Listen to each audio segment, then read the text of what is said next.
ሰላም ጤና ይስጥልን ተመልካቾቻችን ከአንከር ሚዲያ ዝግጅት ክፍል የአክብሮት ሰላምታችንን እናቀርባለን። በአማራ ፋኖ ብሔራዊ ንቅናቄ የሚካሄዱ ተጋድሎች ተጠናክረው እንደቀጠሉ ነው። በሰሜን አማራ ቀጠና በላይ ዘለቀ እዝ ሰሞኑን የሚካሄዱ የህልውና ተጋድሎች በርካታ አካባቢዎችን ነጻ በማድረግ ባገዛዙ ሰራዊት ላይ ኪሳራ በማድረስ እንደቀጠሉ መሆናቸውን ነው የምናገኘው መረጃ የሚያመለክተው።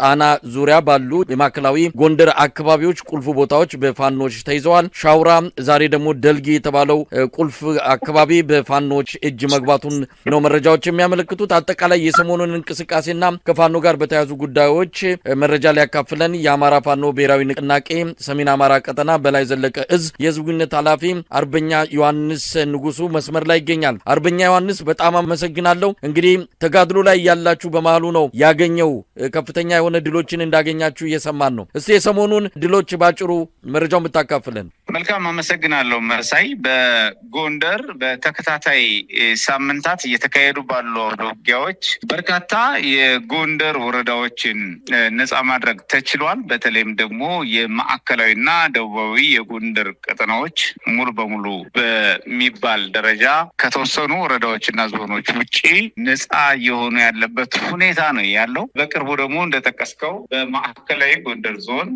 የአለፋ ወረዳን ነጻ የሆነበት በተለይ ደግሞ የካቲት 15 2018 ዓ.ም የመይሳው ካሳ ሁለተኛ ኮር አለፋ ወረዳን በመቆጣጠር የቻለበት አውደ ውጊያ መደረጉ ይታወቃል። በተደረገው 2 ቀናት የወሰደ አውደ ውጊያ ከፍተኛ ውጤት ተመዝግቧል። የመይሳው ካሳ ሁለተኛ ኮር አለፋ ወረዳን በተቆጣጠረበት የአውደ ውጊያ ግንባር እጅግ አመርቂ ሁለንተናዊ ድል መመዝገቡን ነው እንግዲህ እየተረጋገጠው። በሁለተኛ ኮር ሰብሳቢ አርበኛ ማንዴላ ያዩና አርበኛ ባበይ አምባዬ እንዲሁም በአርበኛ ጌታቸውና አርበኛ ጌታቸው አማረ እንዲሁም በአርበኛ ሚናስ አለማየሁ የተመራው እና በአስተባባሪ ግብረ ኃይል የተመራው ይህ ውጊያ በጣም ውጤታማ የተባሉ አፈጻጸሞች የተመዘገቡበት ሲሆን ላለፉት 2 ዓመታት ተኩል ያህል የጠላት ጠንካራ ይዞታ ሆኖ የቆየው የአለፋ ወረዳ ዋና መቀመጫ ሻውራ ሊማረክ ይችላል ማለት ነው። በአለፋ ወረዳ ሻውራ ከተማ ትልልቅ ምሽጎች ያሉበት እንደመሆኑ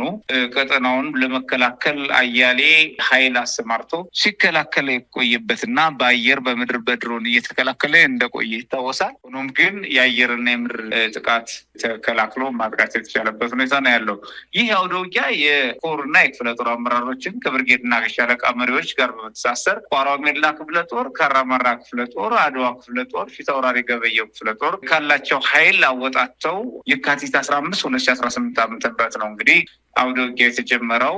ያገዛዙ አሸርጋጅ አድማ በታኝ ሚሊሻ ፖሊስና የስርዓቱ አሸርጋጅ ባንዳዎች በመደምሰስና በመማረክ ከ7 በላይ ከተማ ውስጥ እና ከከተማው ዙሪያ የተሰሩ የቁም ምሽጎችን በመስበርና በመደምሰስ ነው ጠላት በመደምሰስ ነው እንግዲህ የሻውራ ከተማን መቆጣጠር የተቻለው። የአብይ አህመድ የሚተማመንበትና በየሚዲያው እንደማስፈራሪያ የሚጠቀምበት የድሮን ጥቃት ለማድረስ የሚችለውን ያህል ሙከራ ቢያደርግም በሰራዊታችን ላይ ጉዳት አላደረሰም። እንደዚሁም ደግሞ የጠላት ኃይልን መታደግ ሳይችል ቀርቷል ማለት ነው። የድሮን ጥቃቶቹ የሰራዊታችን ጀግንነትና የውጊያ አፈጻጸም ጠላትን ከሻውራ ከተማ ጠራርጎ በማስወጣት የካቲት 16 2018 ዓ.ም በየስራቸው የተደበቀውንና ለማምለጥ የሞከረውን ያገዛዙ አሸርጋጅ ቡድን ነው እንግዲህ እየተፈለገ እጅ እየሰጠ ያልሰጠው ደግሞ ውጊያ የከፈተው ደግሞ እየተደመሰሰ ከሞት ያመለጠውም እንደዚሁ የብልጽግናው ካቢኔና ባንዳ ሰራዊቱ በእግር እያሳደደ ጥቃት አድርሶበታል። ሆኖም ግን የተወሰኑ ኃይሎች ወደ ባህር ዳር አቅጣጫ ሸሽተው ለማምለጥ ሞክረዋል። የአገዛዙ ሰራዊት ከ2 ዓመት ተኩል በላይ መሽጎበት የነበረው የቁም ምሽጎችን ከመስበር ባሻገር ስቶሮችን በመቆጣጠር ተተኳሾችን፣ መሳሪያዎችና መሰል ትጥቆችን በእጃችን በማስገባት ምርኮ ማድረግ ችለናል። የአገዛዙ ስርዓት የፋኖ ቤተሰብ በማለት በተለያየ ምክንያት አስሯቸው የነበሩ ንጹሐን ከ45 በላይ እስረኞችን ተፈተዋል። በዚያው ውጊያ ድል እንደዚሁም የጠላት ኃይል በድምሩ ከ231 በላይ የጠላት ኃይል ተደምስሷል። የጠላት የወረዳ ከፍተኛ አመራሮች፣ የፖሊስ አዛዥ ዋና ኢንስፔክተር ውባንተ ይርሳውና ወንጀል መከላከል ኮማንደር ገብሬ እንዲሁም ደግሞ በጊዜው አብረው የነበሩ የፖሊስ አባላትና የሚሊሻ ጽሕፈት ቤት ኃላፊ ጌታነህን ጨምሮ ፈቃደኛ ሳይሆኑ ቀርተው ሲዋጉ በነበረበት ሁኔታ ሰራዊታችን በወሰደው እርምጃ ደምስሰዋል። እንደዚሁም የተማረከ 53 የተማረከ ጠላት አለ። ከ67 በላይ የቆሰለ አለ። በአውደ ውጊያ የተማረከ ደግሞ በርካታ ንብረት ያለ ሲሆን 2 ሞተራይዝድ የጦር መሳሪያ ወይም ዲሽቃ፣ 2 ብሬን፣ 259 ክላሽኮፍ የጦር መሳሪያ፣ 22 አብራራ ወይም ቃታ መሳሪያና 28 እንደዚሁ 10 ጎራሽ የጦር መሳሪያዎች የተማረኩ ሲሆን 1 ስታር ሽጉጥ፣ 31,000 የክላሽ ተተኳሽ፣ 9,000 የብሬን ተተኳሽ እና 21,000 የዲሽቃ ተተኳሽ እና ወታደራዊ ኮዳ ደግሞ ከ50 በላይ ተማርኳል። በተጨማሪ ወታደራዊ ሻንጣ ከ100 በላይ የሆነ የወታደራዊ ሻንጣ መገናኛ ሬዲዮ በቁጥር 2 ተማርኳል ማለት ነው። የአገዛዙ ሰራዊት የሚጠቀምባቸውን ሙሉ ቁሳቁስ እና 2 ተሳቢ ጭነት መኪና የሚያህል ሬሽኖችና አስፈላጊ ቁሳቁሶች መማረክ ተችሏል። መሳይ በሌላ ግንባር መይሳው ከ12ኛ ኮር ፊት አውራሪ ገበየው ክፍለ ጦር በአዳኛ ገርጫ ወረዳ ነጋዴ ባህር ሌላ ተጨማሪ ድል አስመዝግቧል። የካቲት 16 2018 ዓመተ ምህረት ፊት አውራሪ ገበየው ክፍለ ጦር ከታጠቅ ብርጌድ እና ባይተኩስ ብርጌድ የተውጣጡ ሰራዊታችን በዚሁ ቀን ተጠቅቶ በማደር ያገዛዙ የሚሊሻ አባላትና አድማ በታኝ በመሸገበት ሰርጎ በመግባት አዳኛ ገርጫ ነጋዴ ባህር ልዩ ቦታው አቸራ በር ላይ ጠላትን ከፍተኛ ጉዳት አድርሰውበታል። በአውደ ውጊያው የተገኘ ድል የተደመሰሰ 23፣ 12 የቆሰለ 5 የተማረከና እንደዚሁም የተማረከ ንብረት 17 የክላሽኮፍ የጦር መሳሪያ የተማረከ ሲሆን እንደዚሁም 1,000 የክላሽ ተተኳሽና የብሬት ተተኳሽ ደግሞ 1,200 ያህል በዚሁ ግንባር አውደ ውጊያ ድል መማረክ ተችሏል። በዚህ ሰዓት በሚሳው ከ12ኛ ኮር ስር የምትገኘው ሻወራ ከተማ ሁሉም አገልግሎት ሰጪ ተቋማት ባንኮችን ጨምሮ መደበኛ ስራቸውን ፍጹም ሰላማዊ በሆነ ሁኔታ የዘውትር ማህበራዊና ኢኮኖሚያዊ እንቅስቃሴያቸውን እያደረጉ ይገኛሉ። መሳይ በጣም ሰላማዊ የሆነ እንቅስቃሴ የተደረገ ያለው የዘውትር እንቅስቃሴው ምንም ነገር ሳይጎልበት እየተደረገ ባለው እንቅስቃሴ የከተማዋ ነዋሪዎች ከፍተኛ ድጋፍ አድርገዋል። ለፋኖ ሰራዊቱ ወደ ከተማ መግባት የህይወትም አካልም ጉዳት ሁሉ እየከፈለ ከፋኖ ጎን መሆኑን ያረጋገጠበት ሁኔታ የፋኖ ድጋፍ የሰጠበትን ሁኔታ ነው እንግዲህ ሻውራ ህዝብ እንዲሁም ያለፋ ህዝብ ያሳየው ማለት ነው። መሳይ በሌላ በኩል በፋኖ የቀረበ የምህረት ጥሪ ያለ ለአገዛዙ ጋር ከአገዛዙ ጋር ተሰልፈው የቆዩ ማንኛቸውም ወገኖች የምህረት እድል የይቅርታና የምህረት እድል የተሰጣቸው ስለሆነ ወደ ፋኖ እየቀረቡ የምህረት ፎርም እየሞሉ ግንባታ የተሰጣቸው የእድሉ ተጠቃሚ እንዲሆኑ እንጂ የአብይ አህመድን ሴራ ደግፈው ከመዳማትና ከመጫረስ ሴራ ራሳቸውን እንዲያድኑ ከዚያ ሻጥርን እንዲወጡ ነው እንግዲህ በቀጠናው ጥሪ እየተደረገ ያለው። በአመዛኙ ቀጠናዎችን እያጸዳን ሰፋፊ ቦታዎችን እየተቆጣጠር እንገኛለን። መሳይ አርበኛ ዮሐንስ እንግዲህ ባለፈው በደቡብ ጎንደር አብዛኛ ወረዳዎች ወደ 18 ወረዳዎች አካባቢ በፋኖ እጅ መግባታቸውን የመንግስታዊ አገልግሎቶችን እናንተ ተክታችሁ ወይም ደግሞ በእናንተ ቁጥጥር ባደረጋችኋቸው አካባቢዎች እንደ መንግስት አገልግሎት አስተዳደሩን እየመራችሁ እንዳለ ይታወቃል። አሁን ማዕከላዊ ጎንደር አካባቢ እንደዚሁ ቁልፍ የሆኑ በርካታ ወረዳዎችን በቁጥጥራችሁ ስር አስገብታችኋል። እንደው ጎንደር የቀረ ምን አለ? ምናልባት አሁን ከናንተ እይታ ስር በቅርብ ርቀት የምታዩዋቸው ልትቆጣጠሩ የምትችሏቸው በአብዛኛው የተቆጣጠራችኋቸውን አንድ ላይ አድርገን ስንመለከት ያገዛዙ ሰራዊትና ያገዛዙ ፖለቲካዊ መዋቅር የቀረው ታዲያ የት ነው ብሎ ጥያቄ ሊነሳ ይችላል። ጎንደር ምን ቀረ ታዲያ?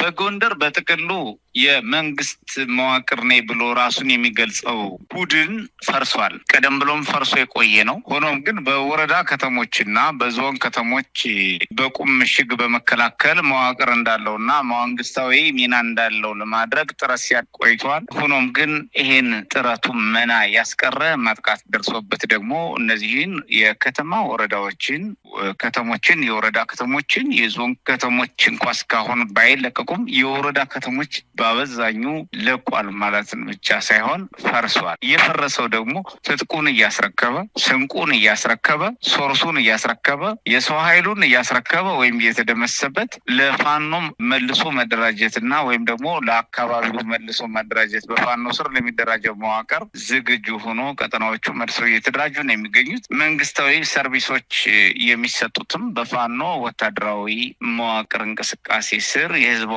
አስተዳደሮች በሚዋቀሩ ህዝብ አስተዳደሮች ስር እየሆነ ነው የሚገኘው። አገዛዙ በጎንደር የቀረው ነገር ቢኖር ሜካናይዝድ ትጥቆችን መማረክ ብቻ ነው። እንደው አርበኛ ዮሐንስ በአገዛዙ በኩል የሚቀርቡ ነገሮች አሉ። አሁን ያለው አጠቃላይ አዝማሚያ በቅርቡም የአማራ ምስለኔ አስተዳደር የጸጥታና ሰላም ቢሮ ያወጣው መግለጫ አለ። በመግለጫው ላይ መከላከያ ሰራዊቱ ለሌላ ሀገራዊ ግዳጅ ጉዞ በሚያደርግበት ጊዜ ተላላኪዎች መንገድ ላይ እየጠበቁ የባንዳነት ስራቸውን እየሰሩ ነው የሚል ነው። እንግዲህ ራሱ መከላከያ ነቅሎ ስለወጣ እንጂ በወታደራዊ ውጊያዎች ተሸንፎ የወጣ አይደለም የሚልም መገለጫ እየሰጡት ይገኛሉ። ትክክለኛው ምንድነው የሚል ጥያቄ ይነሳል። ሌላው የአማራ ፋኖ ብሔራዊ ንቅናቄ የምህረት አዋጅ ካወጣ በኋላ በርካታ ያገዛዙ በተለይም ሚሊሻና አድማ በታኝ ሰራዊት አባላት እጃቸውን እየሰጡ እንዳለ ይታወቃል። ነገር ግን አገዛዙ እነዚህን አካላት የበለጠ እያጠናከረ አሁን ለሀገራዊ ግዳጅ ዋናው ሰራዊት ወደዛ ያመራል። ክልሉን ግን የክልሉን ጸጥታና ደህንነት በተለይ ከናንተ ጋር የሚደረገውን ውጊያ የሚወጡት ሚሊሻዎች እና አድማ በታኞች ናቸው የሚል በተወሰነ ደረጃ ንቀትም ያለበት፣ ሌላው ደግሞ ምርጫም ስለሌላቸው አማራጭም ስለሌላቸው የሚያደርጉት እንደሆነ ነው የሚገመተው። እንደው እዚህ ላይ ምን ማለት ይቻላል? አርበኛ ዮሐንስ በጣም ጥሩ መሳይ፣ ጥሩ ጥያቄ ነው ያነሳው። አገዛዙ በቅድሚያ በሁለት ሳምንት ቋጨዋለሁ አጸዳለሁ ብሎ አጽድቻለሁ የተበታተኑት መለቃቀም ነው የቀረ ብሎ ሪፖርት ባቀረበበት ምላሱ መልሶ ደግሞ ከ3 አመት በኋላ ወይም ከ2 አመት ተኩል በኋላ በአውደ ውጊያ ማሸነፍ በፖለቲካ ማሸነፍ በእውነት እንደማይችል ህዝባዊ ሚናና መሰረት እንደሌለው ሲያውቅ አጠቃላይ የፖለቲካም ሆነ የወታደራዊ አቅሙ ተሽመድምዶ መክሸፉን ከገመገመ በኋላ አንድም ሌላ ማስቀየሻ ዘዴዎችን ተጠቅሞ ቀጠናው ላይ መጠነ ሰፊ ጉዳት ሊያደርስ የሚችል የእጅ አዙር ፕሮክሲ ዋር እንዲደረግ ወይም የእጅ አዙር ጦርነት በቀጠናው እንዲለኮስ በማድረግ ክብሪት ለኳሽነቱ ሚና አብይ አህመድ በመውሰድ ማሸነፍ ያልቻለውን ጦርነት በእጅ አዙር ጦርነት ለመበቀል ህዝቡን ከዚህ በላይ ህዝባችን ለመበቀል ጦርነት ጎቶ ለማስገባት ጥረት ለማድረግ ተፍጨርጭሯል። ሆኖም ግን የትኛውም አካል ይሁን በሁሉም ወደ ውጊያዎችና ግንባሮች እኛ የተዋጋ ነው አለኝ ካለው እና ካደራጀው የጠላት ኃይል ጋር ተዋግተን አንገት ለአንገት ተናንቀን መስዋዕትነት ከፍለንና ጠላትን ደምስሰን አቁስለን ማርከን ነው ቀጠናዎችን እየተረከብ ነው። የትኛውም ቦታ በተደረጉ ውጊያዎች የጠላት ኃይል የሚችለውን ያህል የአየርም ሆነ የምድር ጦሩን አሰማርቶ ጥረት አድርጓል። ከዛ ውጭ ግን የአማራ ላይ የተጀመረው ጦርነት ምን ለውጥና ምንም አይነት መፍትሄ ባላገኘበት ሁኔታ ሌሎች የጦርነት እቅዶችን ተከትሎ መሄዱን እንደ ብሔራዊ አጀንዳ አድርጎ ማቅረቡ እንደ ብሔራዊ ተቆርቋሪ እንደ ብሔራዊ ዘብራሱን አድርጎ ለማቅረብ የሄደበት አቀራረብ ፍጹም መሰረተ ቢስ መሆኑ መላ ህዝባችንም ሁሉም ወገን የሚያውቀው ሀቅ ነው። ሆኖም ግን ማሸነፍ አለመቻሉ ነው ከቀጠናውም እያስወጣው ያለው። ማሸነፍ የሚችል ወታደር የለውም። ማሸነፍ የሚችል የፖለቲካ ዓላማና ሀሳብ የለውም። ማሸነፍ የሚያስችል ማሳመን የሚያስችል እውነትና ፍትህ ቁመና ስለሌለው ከእንግዲህ ቅድም እንዳልኩ በ2 ሳምንት ተቋጨዋለሁ ያለውን በ2 አመት ከግማሽም ቢሆን መቋጨት ሳይችል እያደረጋቸውን የአየር የምድር ዘመቻዎች በሙሉ ተሸንፎ ነው እንግዲህ ከጎንደር እየወጣ እንደሆነ የምንረዳው። እንደው አርበኛ ዮሐንስ አጠቃላይ ይሄ ሰሞኑን ያገኛችኋቸው ድሎች እነዚህ ድሎች ቦታ በመያዝ ብቻ የሚገለጹ አይደሉም። የመሳሪያ አቅማችሁንም ጭምር ነው በከፍተኛ ደረጃ እያሳደጉ የሚገኙት። ተተኳሾችን በጣም ወሳኝ የሆኑ ስትራቴጂክ ጦር መሳሪያዎችን ጭምር በእጃችሁ እንዳስገባችሁ ነው። በተጓዳኝ ወይም ደግሞ በተቃራኒው ያገዛዙን አቅም ያላሸቁ መንቀሳቀስ አቅሙን የመተኮስ አቅሙን ጭምር በከፍተኛ ደረጃ ያዳከሙ እርምጃዎች ወይም ድሎች ናቸው የተገኙትና ምንን ያሳያል? እንግዲህ በቀጣይ ምን እንጠብቅ? እንዲህ አይነቱ ከዚህ በፊት እንደነበረው ከተማ ይዞ መልቀቅ፣ የሆነ አካባቢን ተቆጣጥሮ መቆየት፣ እንደዛ አይነቱ ስትራቴጂ አሁን በምን መልኩ ልናየው እንችላለን? አገዛዙ ተመልሶ የፖለቲካ ስልጣኑን ሊያካሄድ በተለያዩ መንገዶች በድሮን በመምታት በእናንተ አካባቢውን ለቃችሁ ዳግም በመቆጣጠር የፖለቲካ መዋቅሩን ዳግም እንዳይተክል ምንስ ልታደርጉ አስባችኋል? እንደው በቀጣይ ያለውን አጠቃላይ ሁኔታ መግለጽ ከተቻለ። መልካም። እያደረግናቸው ያሉት እንቅስቃሴዎች መሳይ አገዛዙን መልሶ እግሩን እንዳይተክል የመጥረግ ስራዎች ናቸው አንደኛ በኩል። በሌላ በኩል ኃይል የማሰባሰብ ሶርስ የማሰባሰብ አቅም፣ አጠቃላይ ሁለንተናዊ አቅም የመገንባት እና የሁለንተናዊ አቅም ልንገነባ ልዩ ልዩ ብትን አቅሞች፣ ሀብቶች፣ ሶርሶች የማሰባሰብ እድል ፈጥሮልናል።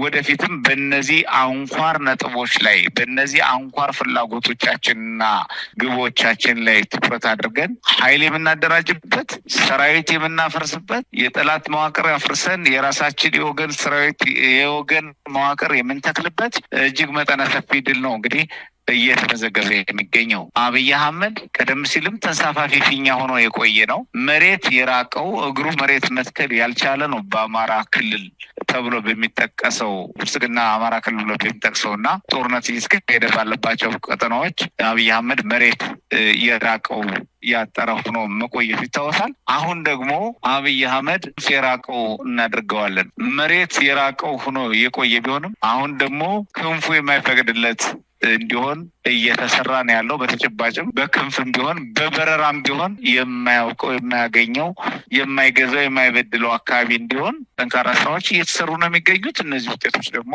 በድምር ከፍተኛ ተስፋ መቁረጥ በጠላት ላይ አመጥተዋል። የመጀመሪያው አጋሩ ብአዴን ተስፋ ቆርጦ ተፈትኗል። በዚህ አውደውጊያ በእነዚህ አውደውጊያዎቻችን ያገኘነው መሰረታዊ ስኬት ብአዴን ተስፋ ቆርጦ እንዲበተን አድርጓል። ተላላኪው ብአዴን ከአብይ አህመድ ተነጥሏል። የተነጠለው አቅም አጥቶ ነው። ሁለተኛ የተነጠለው መጀመሪያም ጥምረቱ የማይሳካ የማይታሰብ የክህደት ጥምረት ስለነበር የአብይ አህመድና የብአዴንን ጥምረት እንዲሁም የብአዴንን ተላላኪነት ሚና ወደ ዜሮ የቀየረ የውጤት ድምዳሜ ነው ያለ የሚገኘው በጎንደር። ምክንያቱም ብአዴን መዋቅሩ በሙሉ ተሽመድምዶ ፈርሷል። ብአዴን ሶርሱን በሙሉ አስረክቦናል። ብአዴን ሞራሉ ተሰርቧል ብቻ ሳይሆን ድጋሜ እግር መትከል እንደማይችል አምኖ እንዲሸሽ እንዲፈርስ እና እንዲከስ የሚያስገድዱ እንቅስቃሴዎች ማድረግ ነው የተቻለው በጎንደር መሳይ። በጣም ነው የማመሰግነው አርበኛ ዮሐንስ ንጉሱ የአማራ ፋኖ ብሔራዊ ንቅናቄ ሰሜን አማራ ቀጠና በላይ ዘለቀ እዝ ህዝብ ግንኙነት ክፍል ኃላፊ። እንግዲህ መረጃዎችን ዳግም ተገናኝተን እንደምታካፍለንና አዳዲስ ነገሮችን ለተመልካቾች እንደምታደርሰን ተስፋ በማድረግ እሰናበታለሁ። መልካም ጊዜ። መልካም ጊዜ። እጅግ አመሰግናለሁ።